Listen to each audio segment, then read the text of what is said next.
Hello everyone and welcome. Today we are talking about worry, how it grips our minds. From everyday anxieties to deep fears about the future, worry can cloud our minds, drain our bodies, and rob us of peace. Today, I'm really honored to be joined once again by Mary Pat Fisher, and let's explore this topic together. Thank you, Mary Ji, for joining us. Thank you. So, Mary Ji, my first question to you is, why do people worry? Unfortunately, some people have a real reason to worry. They're under attack of some sort, there are bombs coming, there are lots of things that are real dangers in the world, and worry gives them a way to quickly respond to that so they can survive. All their responses are speeded up and they can quickly escape from the situation or deal with the situation in an emergency. But most of our life is not lived under emergency situations, thank God. We worry about every little thing. I'm speaking personally. This is a topic I need to learn more about. And the problem is we don't know what's going to happen in the future. We can only live in the present. But the whole time we're living in the present, we're either worrying about what we did before, some mistakes we made, or we're worrying about what's going to happen in the future. Well, the past is gone, nothing we can do about it. In the future, nobody knows what will happen, so there's nothing much we can do about that either. But we foolishly spend our lives not in the moment, but in the past or in the future, worrying, and it's very detrimental in many ways. We don't need to spend our whole life anxious about things we don't have any control over. Does science tell us what happens when we worry? Worry is very counterproductive, in fact. When we're worrying, our heartbeat speeds up, our mind gets tense, our muscles get tense, our digestion stops. At night we can't sleep properly. All the body mechanisms slow down, we can't concentrate, we can't do the things we need to do in the moment. We're geared for an emergency response to something that's not happening. So our whole body is out of sync with the moment. And this has a very detrimental effect. It can cause heart problems, digestion problems, immunity is weakened, all kinds of things that the body needs peace and calm in order to work as it's supposed to. We're not giving it peace and calm, we're giving it a state of constant agitation. And so therefore it has to divert resources into useless kinds of tension. So in fact, it's proved that worry is counterproductive if you're trying to take an exam. People worry because the exam is coming. They get very anxious. They don't know if they're going to pass it. They don't know what the questions will be. And so they go into exam in this nervous state, and that makes them perform poorly on the exam. In order to remember what you crammed into your mind when you were trying to study, you have to be relaxed. You can't recall things from a mind that's tense.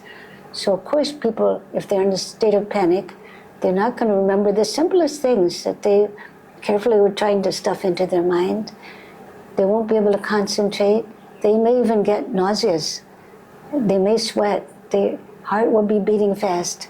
So these kind of things totally distract from being able to just calmly do the best you can, recall what you put in the mind, write it in a proper way.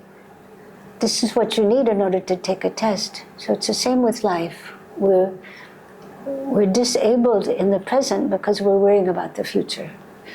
So is flight and fight reaction of the body also related to this? It's the same thing. That's a name that scientists give to that all the certain things are speeded up so you can quickly take action. But that's not good for the body on a permanent basis. That's just something for emergency situations. Okay. So can worry make the things better, or does it make them worse? Well, as we said, if you're trying to take an exam, it makes things worse. I'll take another example. Dogs seem to be able to sense fear. So if you walk back past a dog and you have this feeling, this fear that the dog may bark at you or attack you, and so you get afraid of the dog, even if you don't know the dog, you don't know the dog's nature, but you just have this reaction to seeing a dog, then your body seems to put out some kind of a smell or some kind of signals of fear, and dogs don't like that. They sense that, and they may bark at you, they may even bite you. So if you walk past a dog, it's much better to just make yourself very calm and just keep walking. Don't look at the dog, don't think about the dog. Just recite Naam and keep walking. So I have an example of something that gave me a very horrifying insight into how bad it can be if you're worrying about things. Once I had gone with my family, husband and kids, to do camping in Canada in a beautiful natural park. And my great idea was to go camp by myself in the woods, alone in this beautiful place overlooking Little River. And I thought, oh, how lovely it would be. So off I went, and some things happened between the time I got there and the time I tried to go to sleep that made me scared. So there I was. I had my sleeping bag and a person shelter, something that you'd zip around yourself. It's not a tent even, it's just, there you are in this bag inside a bag with a little room for your flashlight. And the more I lay there thinking about the things that might go wrong, the more worried I got and more frightened I got. And even I could hear a little animal shuffling around outside. I think it was a porcupine. I was afraid he might throw his quills into me because maybe I was in his place. So I was worried about a lot of things. And in this state of worry, I slipped into a different realm, a different channel in which I could hear demons shrieking, these horrible sounds, these awful things they were saying, awful noises they were making. They weren't there at all. I was just alone in the woods.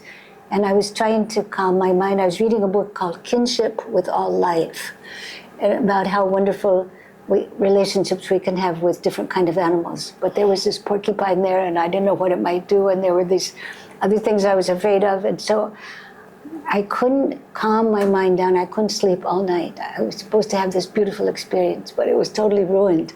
So like that, worry can just mess up everything. Worrying about anything can take what's potentially a good experience and turn it into a bad one. So it's really not helpful to us at all to worry. So point is, how do we get rid of that? So can we train our minds to get rid of that? It's very hard. My mother was a professional worrier, I must say. She was a wonderful person, but she was worrying constantly. She said, I think it's my duty to worry for other people. So what happened? My grandfather, my father's father, died at the age of 63 of a heart attack. So the whole year that my father was 63, my mother was worrying he might die at any moment of a heart attack. She lost the whole year to worry, and probably was giving him the same fear that he might die that year. So finally we got through the year, he made it through 63. Then she started worrying about what she would do when my father died. She's making all these plans. How would she live? Where would she live? What would she do without him? She's worrying about that all the time. Instead of just enjoying the time being together, she was worrying about the future, the unknown future. So what happened? She herself died of cancer, sadly, at age 73. My father, bless his heart, lived on to be 95 years old. He outlived her by more than 20 years, so she worried unnecessarily, ruining the joy and calmness she might have found in her life by worrying about the future, which nobody can predict. Nobody knows the future. We have only the present to live in, and present is only as long as one breath. We don't even know if we're going to get another breath. It's not in our hands. So in order to teach ourselves not to worry, Maharaj says, Baba Virsa Singh says, we should give our mind a class. So we can try to tell it these things like, worry is counterproductive, worry is bad for your body, worry doesn't solve anything, If you're going to take a test, you might as well be relaxed when you go into it. We can say these things to the mind, but still the mind may hang on to its habit of worrying. So what we need actually, and Maharaj says this also, is we need to give mind the proper food. He says you can give it the food of Naam, which is so powerful. We recite mantra, Ekonkar, Satanam, Sri Vaheguru. And if we can just put our consciousness on the Naam instead of what we're worrying about, in the moment, the fullness of the power of this Naam that came from Guru Nanak Dev Ji, that helps a lot. He says we can also give the mind the food of worship, of remembering who's doing everything anyway. We're not the ones in charge. Some great power is running the whole show, and we're just actors in the drama. We're just travelers along the road of life, and we're not even the body. We're just, the soul is riding along in this body, but the soul has lived before. After we lose this birth, we'll take another birth, and we keep going. So if we can take that point of view, that we're just temporary travelers along the road of life, that also helps.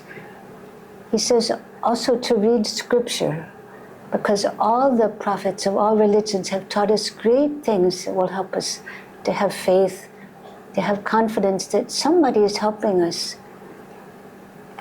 You know, we don't notice all the ways in which everything is being done for us. So many things in our body are going on automatically. We don't have to think about making the heart beat, making the lungs breathe, making the blood flow.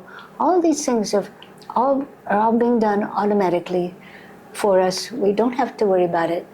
If we start worrying about it, we'll surely mess it up. You know, we can't make things happen. So we don't need to go through life thinking that we're in charge, because we're not. There's a great power, and we can even identify it with our own guru. For instance, we feel that Baba Virsa Singh, even though he left his body, is still very present with us, helping us whenever we turn to him. So I have one story of a person whom he named Malang, which is a pet name meaning somebody who doesn't care what anybody thinks of him. He cared only for Maharaji. He wasn't impressed by anybody but Maharaji. So Babaji was at his big farm on banks of Ganga, and Malang was riding in a hired taxi to go and meet him. Well, he realized that the driver was drunk and that they were about to go off the road and hit a tree because the driver was out of control of the vehicle. So what did he do? He called out, "Maharaj, please save me." Inside, he gave this message. And the car indeed smashed into a tree. The driver was killed. The car was totaled. And what happened to Malang? After the crash, he calmly opened the door, stepped out of the car. He was unscratched. Nothing happened to him at all, except he couldn't find his glasses. He always wore glasses. He thought, oh, where are my glasses? They must have gotten lost in the crash. But he found his glasses neatly folded and tucked into his pocket. So Maharaj had even taken care of that last detail for him. So like that, there's so many things that God is saving from us from that we didn't. It's not that we were worried about them. We didn't even know that something was about to happen to us, and we just barely escaped from it by the grace of God. There was another time that one person was in an airplane that was taking off, and he saw that it wasn't going to be able to take off. It was going to go off the runway and crash. So he, seeing that this was developing, he called out inside of himself, "Maharaj, please save us." Malang said, "Me?" He said, "Us."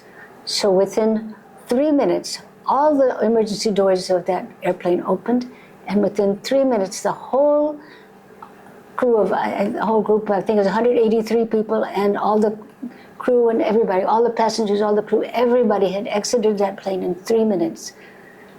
And then it caught fire. So then he started shouting, "Maharaj has saved us, Maharaj has saved us." And the newspapers came and they wrote, "Oh, he's saying God saved us, God saved us." He didn't mean that. He meant Baba Virsa Singh has saved us. So if we identify God with a particular prophet or messenger, we can always turn to that one from inside and take their help. And then leave the problem with him. If we say, oh, please, you take this problem, I can't do this thing, you please do it. But then we just keep worrying. That's pointless. We have to really turn it over to them. These experiences that you shared, they're examples of strong faith in Maharaj. The incident you shared of the crash, and you shared about Malang Uncle also, so it's wonderful, it's amazing. And as you shared about Naam and worshipping and reading the scriptures, so are these also the spiritual remedies for worry, or is there something else beyond this? All the prophets have taught us not to worry. The spiritual remedy is faith. To develop faith, one thing I think we can do is to begin to thank God, thank whomever for everything that happens to us, so that we develop a new habit in our mind of faith and acceptance of what's going on.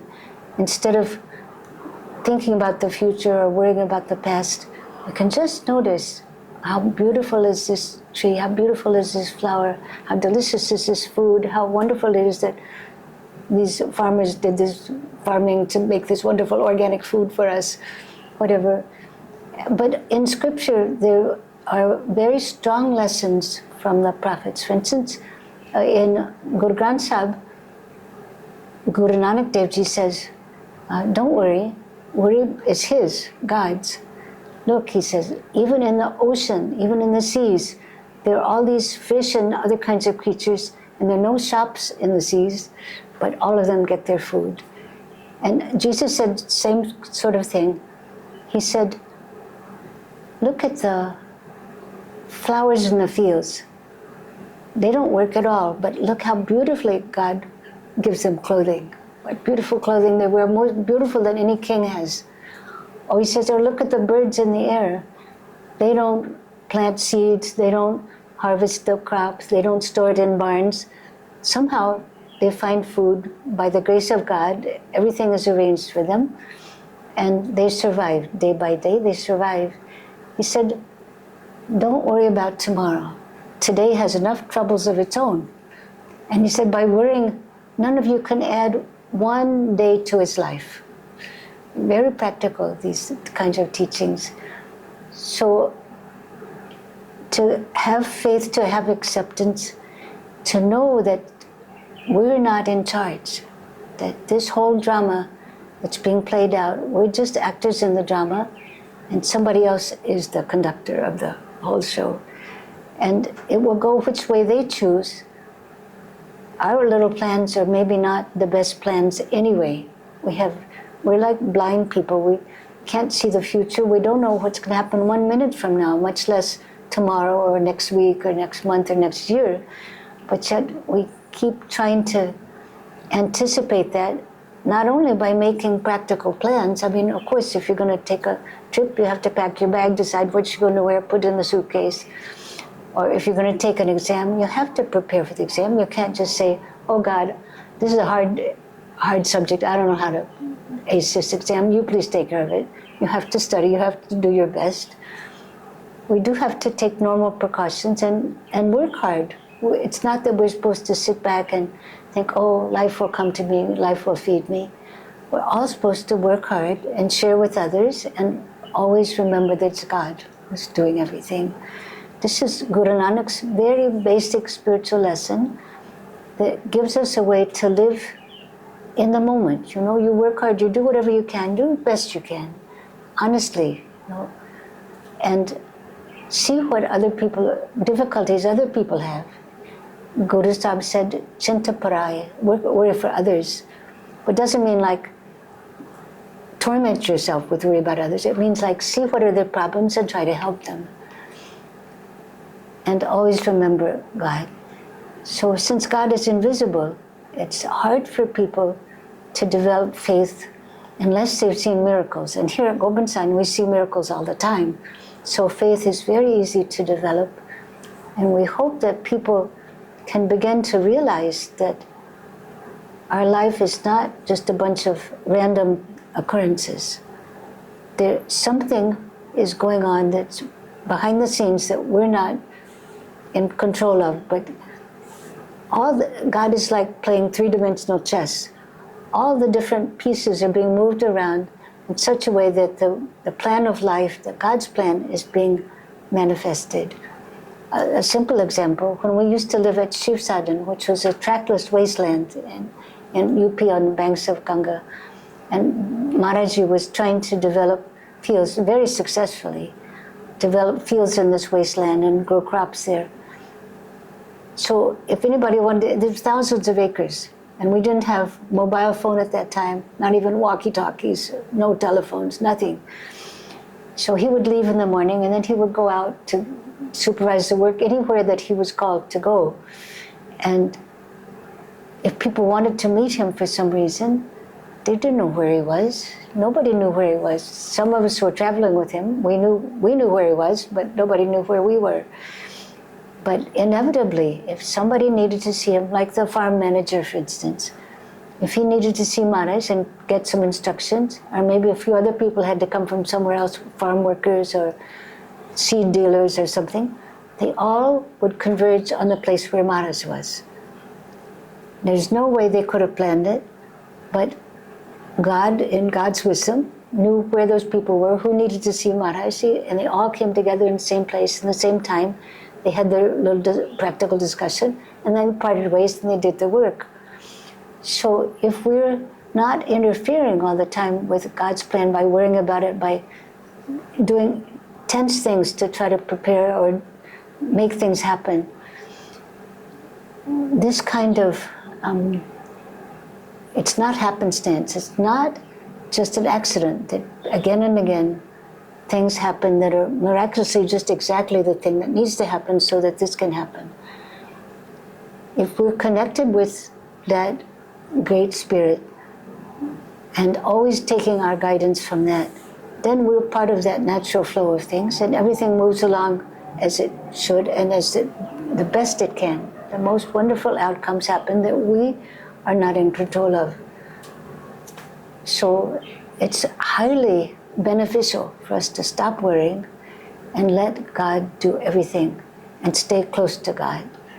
So if we find ourselves worrying, we just take God's hand, just take hand of Guru, and let them lead us through the darkness of our ignorance, and things then flow very happily, comfortably. The drama of life stops being a tragedy and a horror show, and it becomes what's more like a comedy. Because you can see what's going on, and you can see like there are all these difficulties and there are like stormy waves in the ocean, but somehow you're just moving through it very simply. And so you can look at all those stormy waves like, wow, what a wonderful, interesting drama.